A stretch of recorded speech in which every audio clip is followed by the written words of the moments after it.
Bismillahirrahmanirrahim. Alhamdulillahirabbil alamin. Arrahmanirrahim. Maliki yaumiddin. Iyyaka na'budu wa iyyaka nasta'in. Ihdinas siratal mustaqim. Siratal ladzina an'amta 'alaihim ghairil maghdubi 'alaihim waladdallin. Asyhadu an la ilaha illallah wa asyhadu anna Muhammadur Rasulullah. Allahumma sholli ala sayyidina Muhammadin nabiyyi ummi wa ala alihi wa sahbihi wa salim. Astaghfirullahal ghafurur rahim. Astaghfirullahal ghafurur rahim. Astaghfirullahal ghafurur rahim. Ilahi anta maksudi warid loka matlubi atini mahabataka wa marifataka. Zikir jahat la ilaha illallah la ilaha illallah la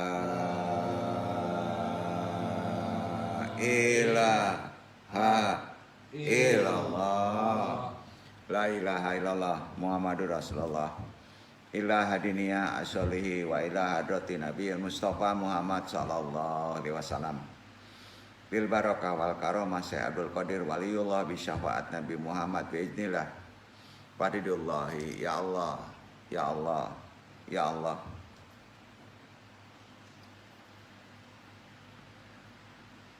Innaka ala kulli syai'in qadir. Takdi hajatina pesangnya.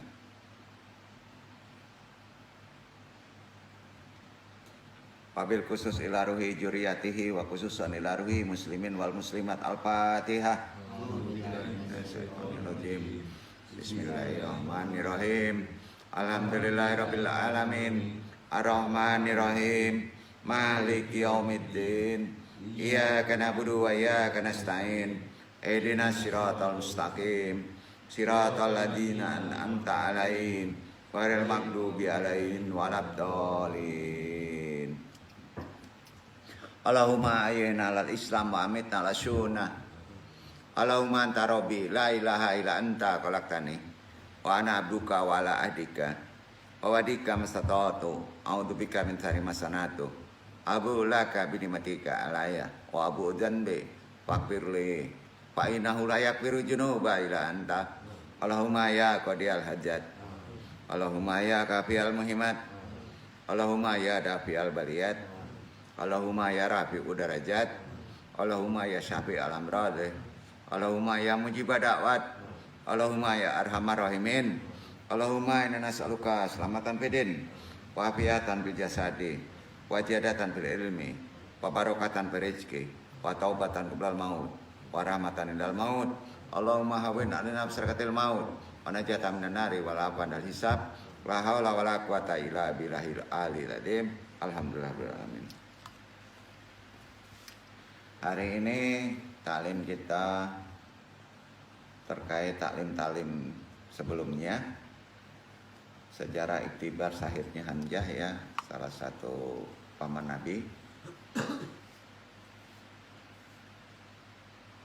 Kita bahas saja langsung amalan ini dan terkait kategori sejarah.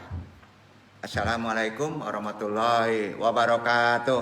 Waalaikumsalam warahmatullahi wabarakatuh. Jazakumullah khairan katsira.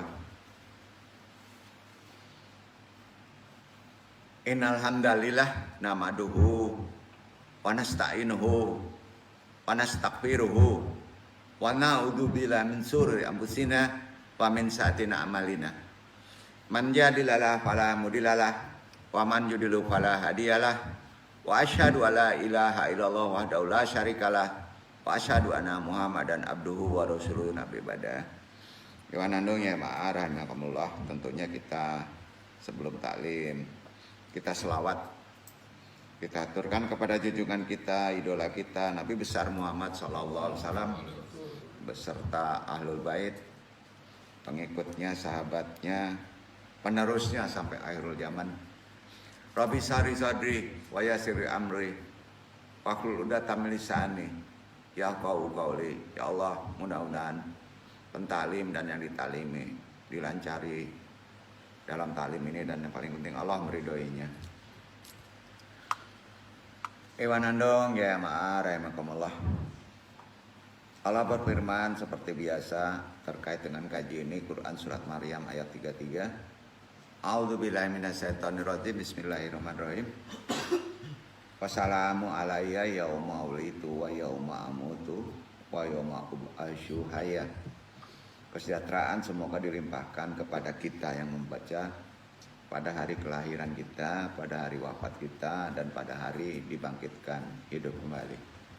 Amma ba'du, kita bahas, dan ini terkait dengan amalan.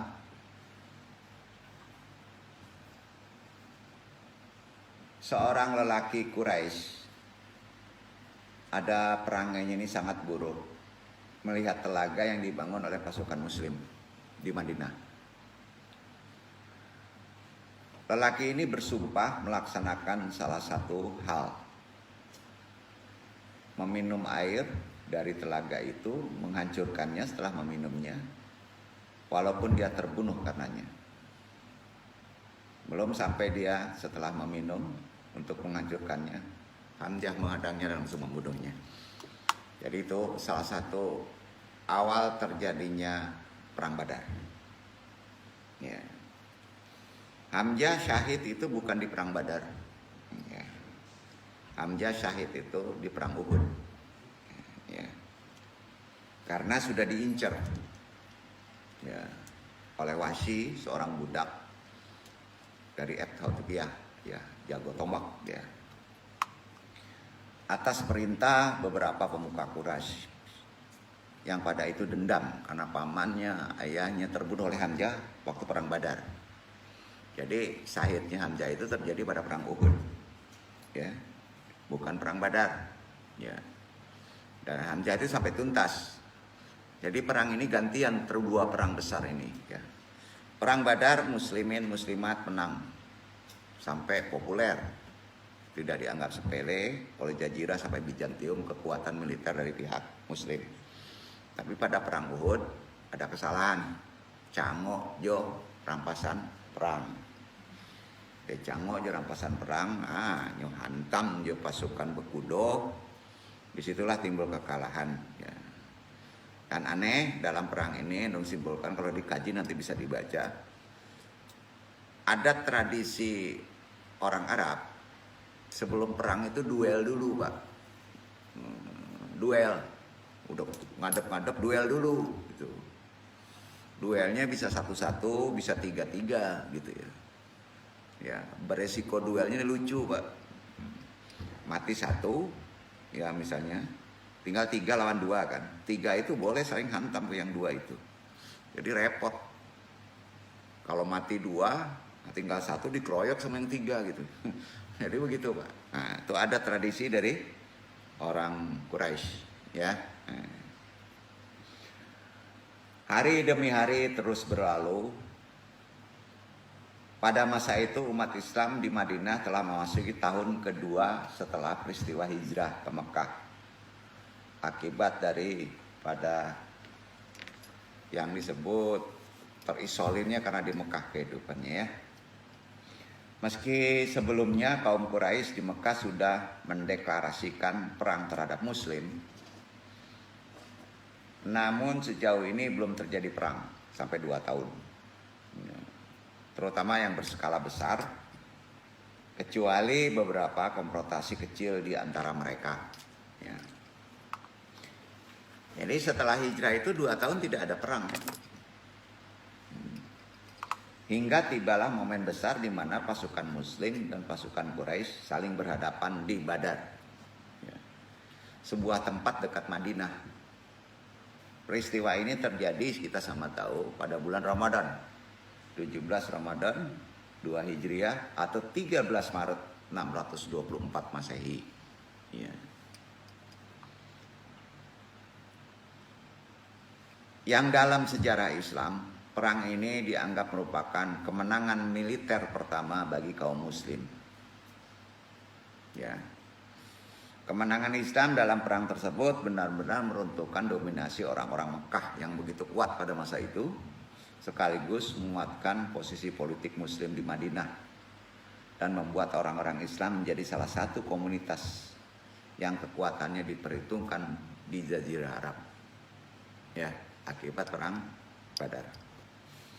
Disinilah timbul kebangkitan Islam dalam melawan suku Quraisy di Mekah.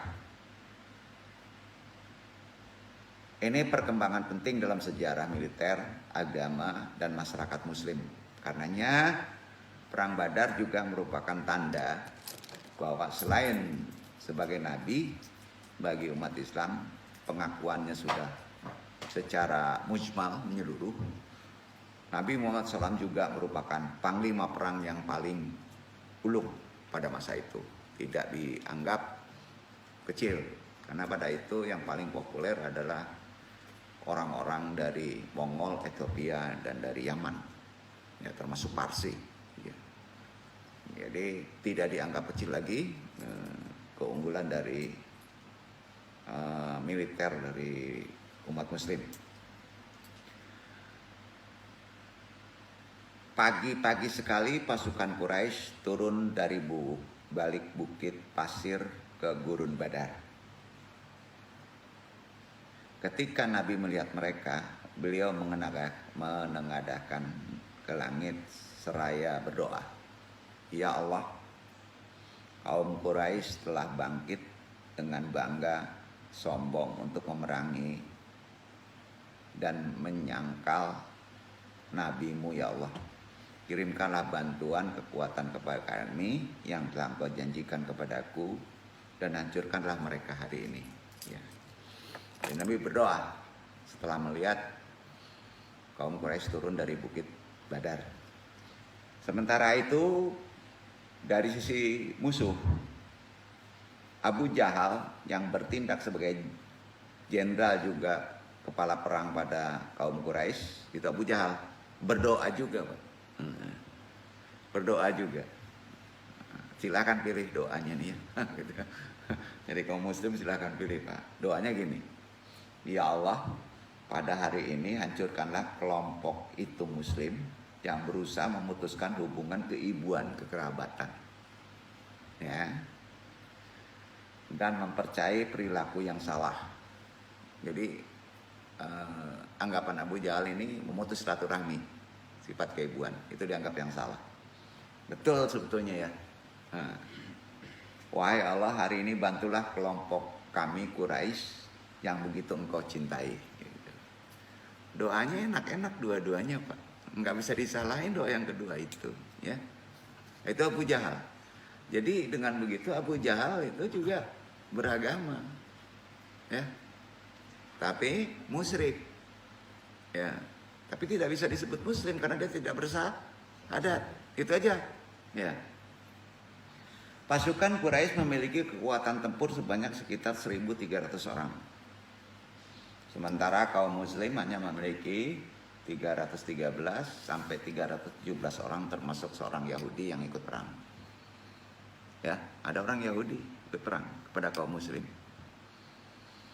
Jadi ketika kedua pasukan sudah saling berhadapan, sebagaimana perang-perang lainnya, mestilah ada yang berinisiatif untuk memulai peperangan ya. Berhadapan kalau nggak ada inisiatif perang, nggak perang-perang ya, gitu kan? Nah, pemicunya.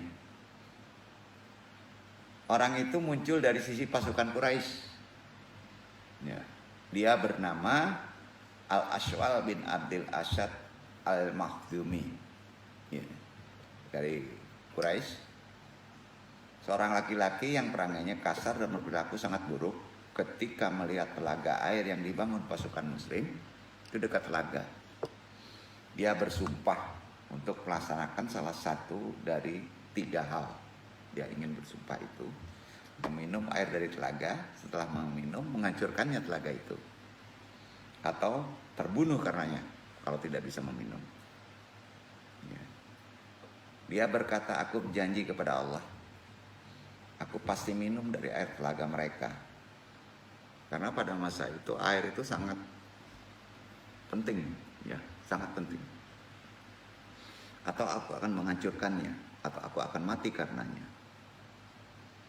Kemudian Al-Aswad bin Abdil ini keluar dari barisan pasukan Quraisy waktu berhadapan itu, menemui komandan Muslim yang pemberani, namanya Hamzah kan, ditemui, gentleman ya, yang sedang berada di dekat telaga air itu kan, menjaga kan, di padang pasir pasti ada telaga ya.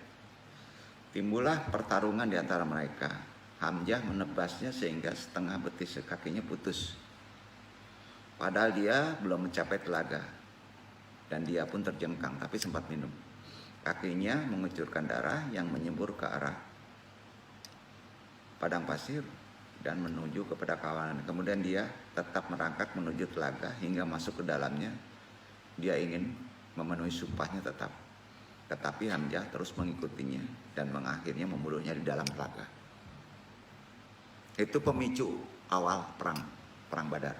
Jadi kalau ditanya pemicunya tadi, ya, Al-Aswad bin Abdil mempunyai niat pribadi yang ingin minum air telaga punya orang Muslim. Mungkin ada dendam dia. Ya.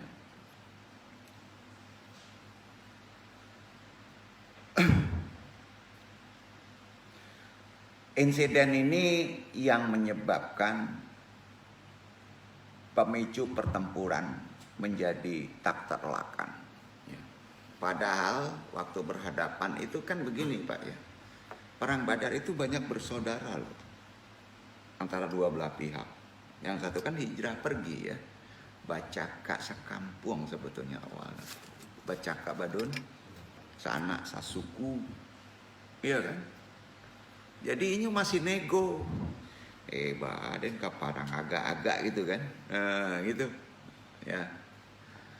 Tapi di antara itu kan ada perangnya oleh bulu, dia apanya mati terbunuh aja Hamzah. Hamzah kok lain pula pembunuhannya. Belum terjadi perang waktu itu, masih ada nego. Tapi karena pemicunya tadi, insiden ini yang ke air telaga ini menyebabkan pertempuran menjadi tak terelakkan. Karena tak ada penyebab yang lebih ampuh untuk membangkitkan sentimen massa selain ada tumpahnya darah. Nah, Hamzah ini ngambil inisiatif. Hamzah ini kelemahannya satu, karena dia masa lebih tua, ya, dengan Nabi beda umur sedikit dan secara terah. Itu Hamzah lebih unggul sebetulnya secara terah hitungannya. Kan dia paman kan, dia main selonong aja gitu. Main hantam aja gitu. Jadi timbul masalah. Jadi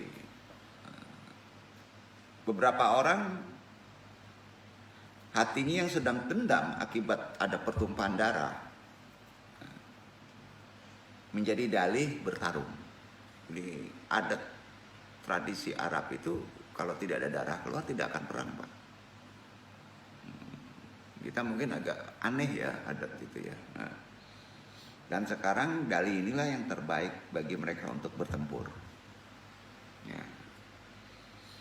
Jadi menurut adat istiadat kuno bangsa Arab, entah sekarang ya, biasanya sebelum perang besar dimulai, ya, dilakukan duel tanding terlebih dahulu. Duel dulu, itu beradab ditonton itu. Bahkan yang unik waktu duel tanding dia nggak perang, berbaur sama musuh sama lawan, nggak ada pemisah. Nah, itu ada tradisi dari orang Arab dahulu. Ibnu Ishaq meriwayatkan setelah Hamzah berhasil menghabisi Al-Aswad bin Abdul Asyad di telaga, keluarlah 3 orang dari kaum Quraisy, Utbah bin Rabi'ah. Beliau ini kakek dari Muawiyah bin Abu Sufyan, dari pihak ibu ya. Salah satu di antaranya Syaibah bin Rabi'ah dan anaknya Al-Walid bin Utbah, 3 orang. Paman Muawiyah bin Abu Sufyan dan dari pihak ibu. Ketika telah berada di antara kedua pasukan, dia menantang duel 1 lawan 1. Ya. Tantangan mereka disambut oleh 3 laki-laki Ansor. bukan kaum Muhajirin, orang Madinah yang datang, Ansor. Ya. Di antara 3 laki-laki Ansor itu, jadi ini detail perlu untuk jelaskan. Ini ada makna begini ya, ada makna. Yang Anung takutkan dapat sejarah itu semua ada dari hadis ya. Ada saksi yang Anung sampaikan dan Anung nggak boleh bangga ya, Anung sendiri menyaksikan itu. Jadi nggak perlu khawatir lah ya, nggak perlu khawatir bahwa cerita ini bohong-bohong gitu ya. Ya. Takutnya dapat dari luar jadi aneh-aneh kan. Nah, datang 3 orang Ansor. Mereka adalah Auf bin Haris, Muawidh bin Al-Harith. Ibu mereka berdua adalah Afra, satu ibu. Dan orang ketiga Abdullah bin Rawaha. Ini orang Ansor, orang Madinah semuanya ya. Utbah dan kawan-kawan bertanya dari pihak Quraisy, kan Utbah nih. Siapa kalian? Karena nggak kenal. Kalau orang dari Bani Quraisy yang dari Mekah pasti tahu kan? Ya. Bertanya siapa kalian? Mereka menjawab, kami beberapa orang dari Ansor. Orang Quraisy tadi, Utbah tadi ngomong gini, kamu tidak punya urusan dengan kami, tidak punya urusan dengan kalian. Gitu, sportif. Urusan kami dengan kaum kami. Ya. Kami memanggil 3 orang dari kaum dia ya, untuk duel. Lalu mereka berseru, wahai Muhammad, keluarkanlah orang-orang dari kaum kami yang sebanding dengan kami. Gitu. Maka Rasulullah bersabda, berdiri Rasulullah, wahai Ubaidah bin Al-Harith, berdirilah. Wahai Hamzah, berdirilah. Wahai Ali, berdirilah. Perintah dari Rasulullah. 3 orang ini berdiri dan mendekat kepada mereka. Mereka bertanya, siapa kalian? Ubaidah menjawab, Hamzah menjawab Hamzah, Ubaidah menjawab Ubaidah, Ali menjawab Ali. Mereka berkata, benar, lawan yang sepadan. Setuju. Jadi main bak nggak ada nafsu kan. Ngobrol dulu, mau perang lo. Setuju katanya. Bila perlu tekan kontrak dulu, minum dulu gitu. Ya. Ubaidah yang paling tua melawan Utbah bin Rabi'ah, Hamzah melawan Syaibah bin Rabi'ah, Ali melawan Al-Walid bin Utbah. Hamzah tidak memerlukan waktu lama untuk mengakhiri Syaibah. Cepat, tebas, penggal kepalanya, clear. Itu Hamzah. Bayangin tuh, bersorak. Orang tuh. Nah, memang barbar. Memang mau gitu. Sukunya kalau zaman sekarang bingung nih ya, perangnya mereka. Demikian juga dengan Ali.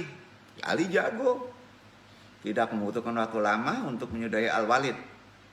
Berbeda dengan Ubaidah yang agak tua. Dia dengan Utbah saling menebas. Keduanya sama-sama terluka. Namun Hamzah dan Ali, karena sudah terbunuh 2, segera membebaskan pedang mereka kepada Utbah dan menyudahinya. Tebas sama 2 orang. Hamzah sama Ali. Habislah. Ya, apa gitu gayanya? Itu dibolehkan. Nah, lalu keduanya membawa Ubaidah yang terluka dan mundur kepada rekan-rekannya. Jadi ketika Utbah mengajukan tantangan duel dengan perang Badar, Ali bin Abu Thalib berdiri untuk menantang Walid bin Utbah. Keduanya sama-sama muda dan memiliki fisik yang seimbang. Dengan memutar telapak tangannya dan meletakkannya di tanah. Ini riwayat yang benar menunjukkan bahwa Ali menjatuhkan Walid dan langsung membunuhnya. Setelah itu Syaibah bin Rabi'ah berdiri dan Hamzah bangkit menerima tantangan tersebut. Kedua pria ini juga memiliki perawakan yang seimbang. Dengan mengangkat tangannya lebih tinggi, periwayatan menunjukkan dengan cara yang sama bahwa Hamzah membunuh Syaibah. Ya. Setelah itu saat Ubah berdiri, Ubaidah bin Harith bangkit menerima tantangannya. Kedua laki ini seperti pilar, sama-sama kokoh, agak lama perangnya. Saat kedua laki-laki ini saling bertukar serangan, Ubaidah membuat tangan kiri Utbah menggantung hampir putus. Namun Utbah mendekat dan menghantam kaki Ubaidah dengan pedangnya hingga betisnya putus. Ya. Bayangin Pak, sampai putus loh. Wah, kita teriak-teriak ini. Ya. Kemudian datang Ali dan Hamzah dan membereskan urusan Utbah. Kemudian membawa Ubaidah pergi ke Rasulullah di bawah tendanya yang terluka. Ketika mereka membawanya, Rasulullah, Nabi Allah membaringkannya, meletakkan kepala di pangkuannya dan mulai menyeka debu di wajahnya. Saat itu Ubaidah berkata, "Wahai Rasulullah, seandainya Abu Thalib melihatku sekarang, dia akan yakin bahwa perkataannya lebih tepat diterapkan kepadaku ketimbang dia ketika dia berkata dengan salam untuk melindungi Rasulullah. Kami akan melindunginya sampai kami terluka dan jatuh mati di sisinya, benar-benar melupakan anak-anak dan istri kami sendiri." Ubaidah lalu bertanya, "Bukankah aku seorang syuhada, wahai Rasulullah?" Dijawab Rasulullah, "Tentu saja, ya Rasulullah, dan aku menyaksikan kebenaran itu." Dia kemudian wafat. Jadi yang pertama wafat syuhada adalah bukan Hamzah, ya, Ubaidah, ya, di pangkuan Rasulullah. Kemudian Rasulullah menguburkannya. Perang itu dikuburkannya karena dapat mayatnya di Syafrah, sekarang masih ada. Dan beliau sendiri turun ke kuburan untuk meletakkan jenazah. Rasulullah sendiri. Jadi Rasulullah belum pernah memasuki kubur siapapun sebelumnya kecuali Ubaidah. Ya. Peristiwa wafatnya Ubaidah ini terjadi pada 4 atau 5 hari setelah perang Badar. Ya. Arti kata perang Badar, Ubaidah mengerang 4-5 hari. Kebayang nggak tuh? Karena tangannya hampir putus. Di sebuah tempat yang bernama Asyafra, ketika pasukan muslim sedang dalam perjalanan pulang ke Madinah, nah, wahyu Quran turun setelah berakhir duel, belum perang. Setelah duel yang 3 tadi meninggal dari pihak Quraisy, di pihak pihak Muhajirin 1 Ubaidah tadi kan, Hamzah, Ali aman. Yang 1 elang Rasulullah, yang 1 singa Rasulullah. Ya, elang Allah, asyad Allah. Jadi Ali itu terkenal dengan sebuah gelar elang Allah karena matanya yang tajam. Ya. Kalau Hamzah, asyad Allah. Ya. Turunlah wahyu Quran surat Al-Hajj 22 ayat 19 dibaca.